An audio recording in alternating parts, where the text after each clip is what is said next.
PNS Semarang yang saat ini sedang dinas di luar ini selama 2 minggu. Dan kurang 1 minggu lagi saya di sini. Hari ini saya dinas pagi dari jam 7 sampai jam 2 siang. Saya yang akan merawat Bapak selama di rumah sakit ini. Boleh tahu nama lengkap Bapak siapa? Nama saya Abdi Permanarianto. Senang dipanggil siapa? Senang dipanggil Andi saja.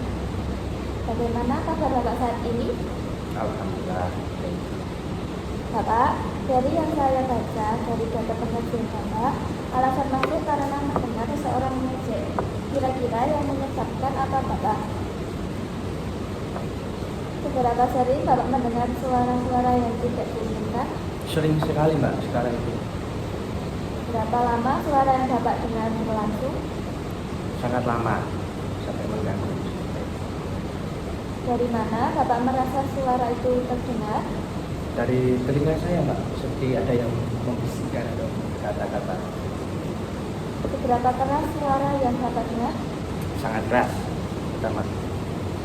Apakah Bapak yakin suara itu berasal dari diri sendiri atau enggak?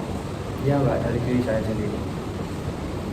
Seberapa sering ini suara yang Bapak dengar bersifat negatif?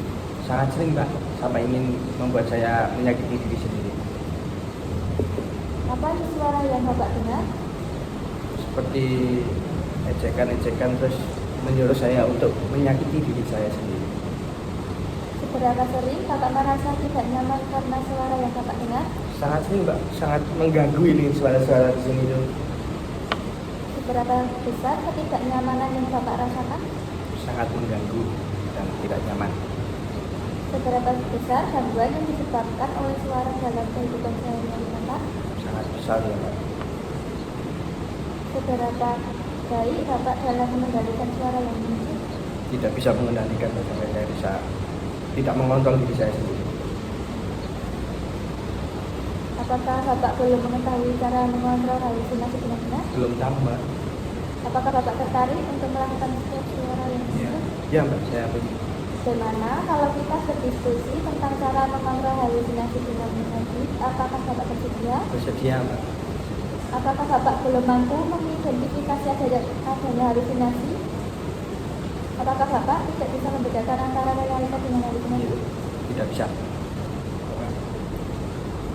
Jadi hari ini kita akan belajar cara-cara mengontrol halusinasi. Bagaimana kalau kita latih cara yang pertama dahulu, negatif, yaitu cara mengontrol halusinasi, khususnya suara-suara dengan cara menolak atau memarahi suara tersebut secara tegas. Dengan latihan teknik negatif, tujuannya yaitu agar Bapak merasa lebih berkuasa atas halusinasi dan bisa membedakan mana yang nyata dan tidak. Ya. Saya akan mempraktikkan dahulu, baru Bapak mempraktikkan kembali apa yang saya lakukan ya Pak. Ya. Ketika sedang sendiri, Bapak bisa menggunakan cara ini. Begini, jika suara itu muncul, katakan dengan keras, pergi, pergi, saya tidak mau dengar, kamu suara palsu, Ya. sambil menutup kedua telinga Bapak.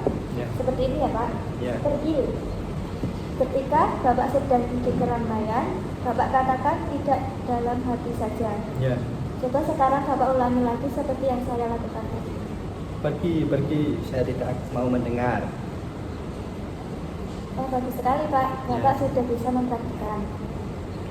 Bagaimana perasaan Bapak setelah mengontrol halusinasi dengan teknik negatif? Sudah sedikit lebih baik sih, tapi masih ada. Baiklah Pak, masih ingat tidak tadi kita berbincang-bincang dan belajar apa? Coba Bapak sebutkan lagi. Kita belajar mengontrol halusinasi dengan cara mengerti. Bagus sekali Pak. Sekarang mari kita masukkan dalam jadwal ya Pak. Ya Mbak. Bagaimana kalau ada sesuatu yang membuat Bapak halusinasi, Bapak coba praktekkan latihan tadi ya. Ya Mbak. Bapak lakukan itu sampai suara itu tidak terdengar lagi. Bagaimana jika saya masukkan ke dalam jadwal harian Bapak? Ya. Baiklah Pak, bagaimana kalau besok kita berbincang-bincang tentang cara yang lain? Ya. Tidak apa-apa Mbak. Cara yang kedua yaitu dengan bercakap-cakap untuk mencegah suara-suara itu muncul kembali. Apakah bersedia? Bersedia Mbak. Besok saya akan kembali lagi sekitar pukul 9. Ya. Bagaimana? Ya, bersedia. Waktunya 15 menit ya Pak? Ya Mbak. dan tempatnya. Bagaimana kalau di sini lagi? Ya, tidak dapat di sini. Jika sudah cukup, saya izin pamit dulu ya Pak. Ya, Mbak.